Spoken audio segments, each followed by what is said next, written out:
sea of bricks, an ocean fair teeming with constructive potential. I am a Lego minifigure. This is my world. Let me show you around. Mind where you step. Lego was established in 1932 by Ole Kirk Christensen, who began the company by crafting wood toys in his carpenter shop in Billund, Denmark.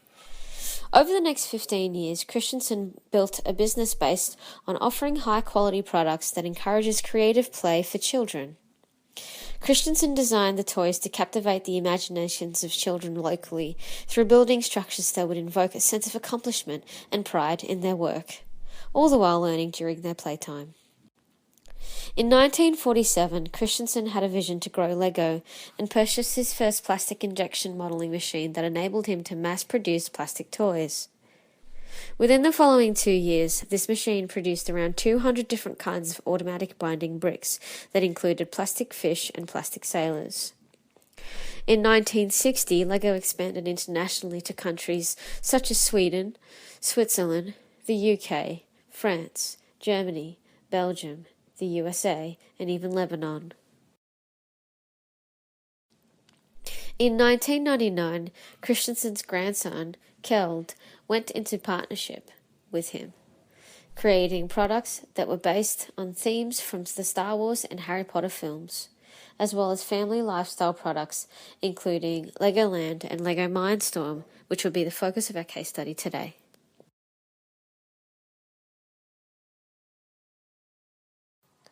Nud Stolp, the Director of Strategic Development at Lego at the time, had a comprehensive action plan to resolve the crisis that the company was in. However, employees did not respond well to this approach, and appointing senior managers to drive the process of change by reducing fear and resistance in the middle managers, and appointing the middle managers to then reduce fear and resistance in the employees. The senior executive manager was in conflict with Nudstorp because he believed that Nudstorp was too young and inexperienced and did not trust Nudstorp to manage this scale of change. This behaviour permeated downward to the rest of the organisation and caused greater fear of redundancy, reducing confidence in Nudstorp's plan for change. According to Lego case study, that we have two approaches to analyze the Lego crisis that occurs during the processes of organization change. The firstly is docent approach, and the secondly is peace matrix. Let's start on docent approach. Practice docent processual approach towards change is beyond the traditional practices and linear thinking. The approach focuses on contextual complex nature in upbringing organization change, in which anticipated outcome cannot be predicted, nor can be traced. As a linear occurring of events unless the future situation presents itself, in willing Lego case under the framework of processual approach that included three elements. Firstly, the context of change that refers to the building sense of the past, present, future, and relating with the object and subject of time. The present mindset and culture forwards in the organization. They are including inward and outward contextual factors, such as organization strategy, technologies, communication, skill, core business, culture, and behavior. All those factors have influence and affect the business performance and environment. According to the approach, the core business activity of Lego is to produce toys for children, to create and innovate their idea.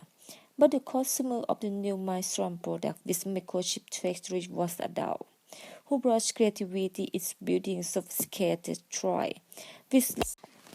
Secondly, the substance of change is the social perception, behavior, and characteristic accepted by organization to benefit the change, and also the scale and type of change that is to be considered.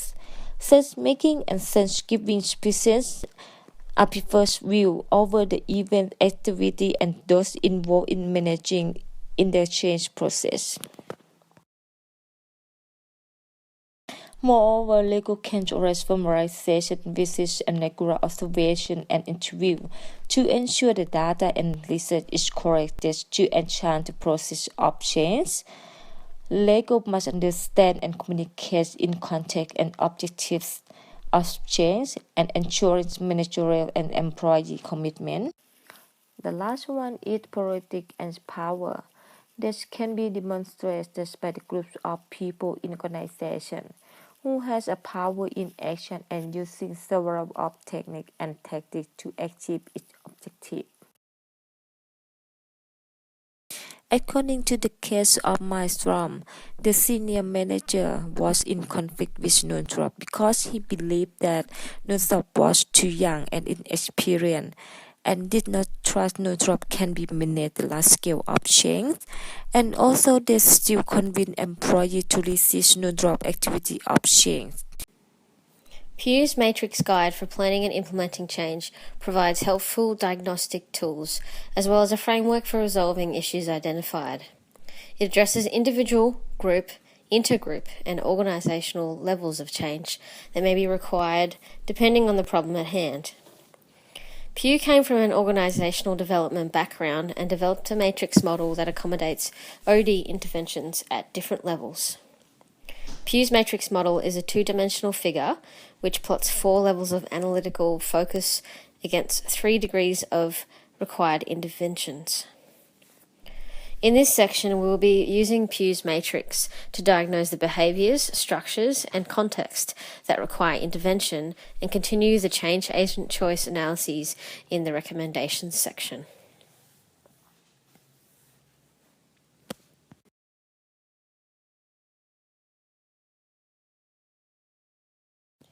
Using Pew's matrix as a framework, the structure and context of LEGO at the individual and group level is difficult to diagnose as there is limited information to deduce anything substantial.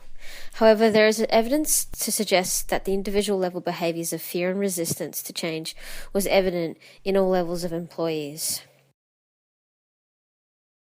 At the group level, Nudstop observed that senior executive management members did not fully grasp the essence of the company and needed to realign their direction according to LEGO's core business. At the intergroup level, there was a general lack of trust between management and employees. Consequently, there was little cohesion within the organisation in relation to the different departments and groups of employees. The systems in place in the intergroup levels of LEGO seemed to be quite restricting for creative employees who held quite an important role in the organisation, considering LEGO is fundamentally an innovative company. There seemed to be tension between the hierarchical structure of the organisation and the creative roles. There needed to be a combination and integration of creative inputs in intra- and inter-organisational processes for LEGO at the time. The context of the intergroup level of LEGO is that it is, as mentioned before, an innovative company. Departments were designed so that the non-innovative or creative departments would be working together, separate from the creative departments. There was a segregation of the organisation internally. LEGO's organisational level, according to Pew's matrix, presented behaviours of poor financial control, including investing in unsuccessful films and the maintenance of Legoland parks despite high fixed costs. Additionally, LEGO was arrogant as well as ignorant to customer ideas and contributions. This had obviously negatively impacted on the success of Mindstorm at the time, and LEGO was shocked that their product did not reach their target markets, even though they did not conduct market research nor properly understood their customers.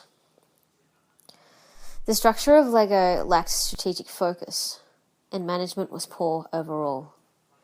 The context in which this was all happening on an organisational level was that LEGO was clearly too obsessed with novelty products and the application of innovative tools that they became quite disconnected from their customers.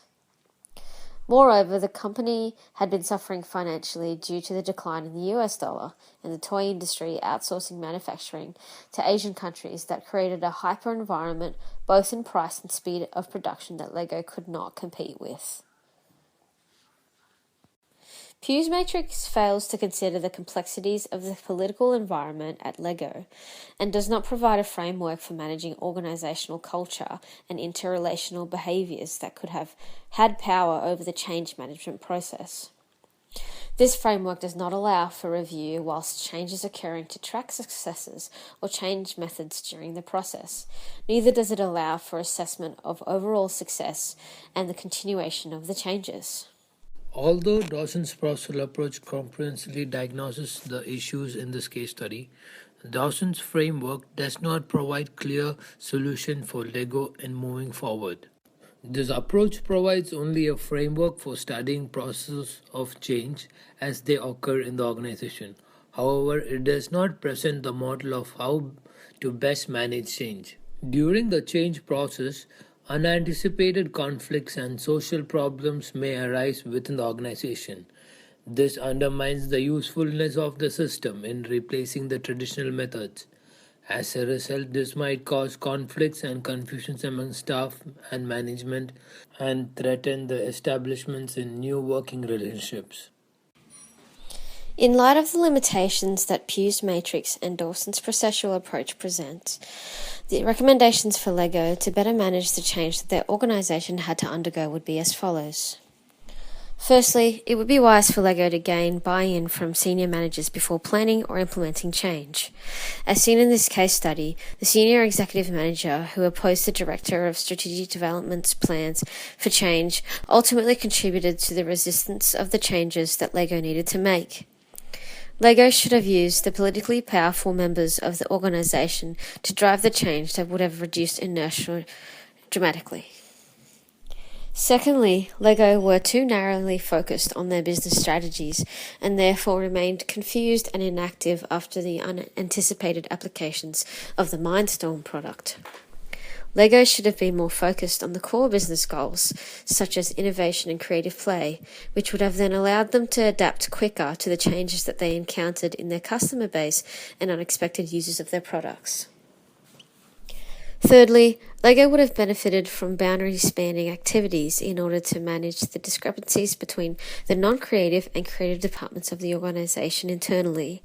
By selecting and mobilising creative talent inside and outside the boundaries of organisation, creating a shared identity among participants with different knowledge specialisms, backgrounds and reasons to participate, as well as combining and integrating knowledge in creative projects involving external actors with existing ideas inside the organisation.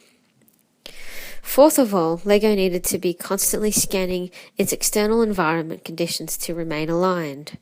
For example, LEGO could have been quicker to relocate manufacturing to Asian countries to decrease costs of production and drive down costs overall. And lastly, LEGO had not been receptive to its customer needs and wants, and so opening up a forum to various generations and genders would have been more conducive to the LEGO community rather than feeling challenged that the Mindstorm product was being used for the applications unintended. Product designers could go so far as to respond to customers better by developing functions through integrating the unintended purposes into new designs.